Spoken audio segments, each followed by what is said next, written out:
state shall endeavor to ensure equality of opportunity to all citizens. কাঁচা রাস্তা পাকাকরণের দাবিতে বিক্ষোভ ও মানববন্ধন করেছে বরিশালের বাকেরগঞ্জ উপজেলার বিহারীপুর হোসাইনিয়া ফাজিল মাদ্রাসার শিক্ষক, শিক্ষার্থী ও স্থানীয় ভুক্তভোগীরা। মঙ্গলবার বিকাল ৩টায় মাদ্রাসা সংলগ্ন সড়কে এই মানববন্ধন অনুষ্ঠিত হয়। এ সময় বক্তারা তাদের চরম দুর্ভোগের কথা তুলে ধরেন।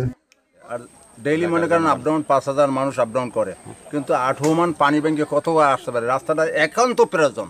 অন্তত এই রাস্তার সাথে 10টা স্কুল মাদ্রাসার ছাত্রছাত্রী যায়।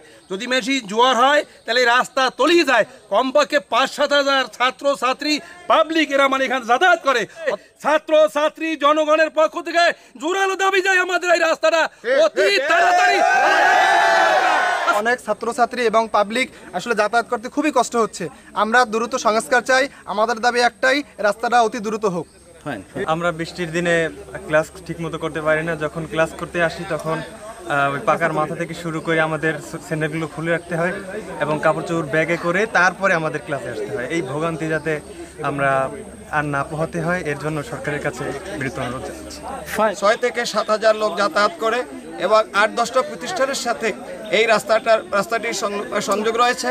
অতএব আমরা আজকে দাবি জানাচ্ছি বর্তমান সরকারের কাছে যে এই রাস্তাটি অত্যন্ত দরকার। State shall endeavor to ensure equality of opportunity to all citizens. যেহেতু সকল নাগরিকের সুযোগ যেহেতু সমান সুযোগ যেহেতু তারা পাবে, কেন আমরা গ্রামে থাকলে পরে গ্রামের ছাত্রের অপরাধ কি? বিহারীপুর হোসাইনিয়া ফাজিল মাদ্রাসা সংলগ্ন একটি রাস্তা ৫০-৬০-৭৪-০৮ আইডিভুক্ত একটি রাস্তা।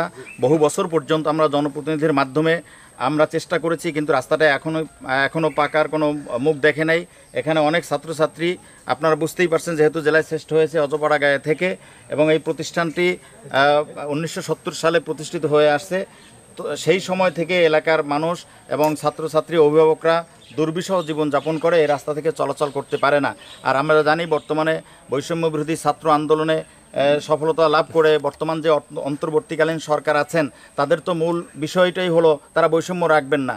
তাহলে আমরা যে সকল প্রতিষ্ঠানে দেখা যায় যে তারা অনেক সুযোগ সুবিধা পেয়েছে, কিন্তু আমাদের মতো এরকম ফিডব্যাক দিতে পারে না, আউটপুট দিতে পারে না, সেখান থেকে ভালো দক্ষ জনসম্পদ হিসেবে গঠন হয় না। এখানে আমাদের সায়েন্স আছে, আর্টস আছে, এখান থেকে ডাক্তার ইঞ্জিনিয়ার হওয়ার সুযোগ আছে, যেখানে নৈতিকতা সম্পন্ন একদল দক্ষ মানব সম্পদ হতে পারে, এবং এখান থেকে আরবি ভাষায় তারা প্রশিক্ষণ নিয়ে মধ্যপ্রাচ্য থেকে তারা রেমিটেন্স আনতে পারে, এমন একটা প্রতিষ্ঠান। সেখানে আমরা যেহেতু রাস্তা নাই, আর বৈষম্য বিরোধী ছাত্র আন্দোলন যেহেতু এখন সফলতার মুখে, সেই জন্য আমাদের আজকে হোপটা বেড়ে গেছে।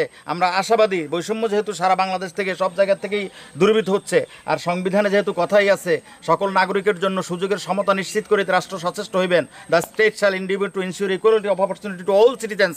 যেহেতু সকল নাগরিকের সুযোগ যেহেতু সমান সুযোগ যেহেতু তারা পাবে, কেন আমরা গ্রামে থাকলে পরে গ্রামের ছাত্রের অপরাধ কি? গ্রামের শিক্ষার্থীদের অপরাধ কি? তাদের কেন তারা সুন্দর সুযোগ সুবিধা পাবে না? আমরা তো বেশি কিছু চাচ্ছি না, শুধুমাত্র আমাদের এই রাস্তাটা একটু পাকা হোক।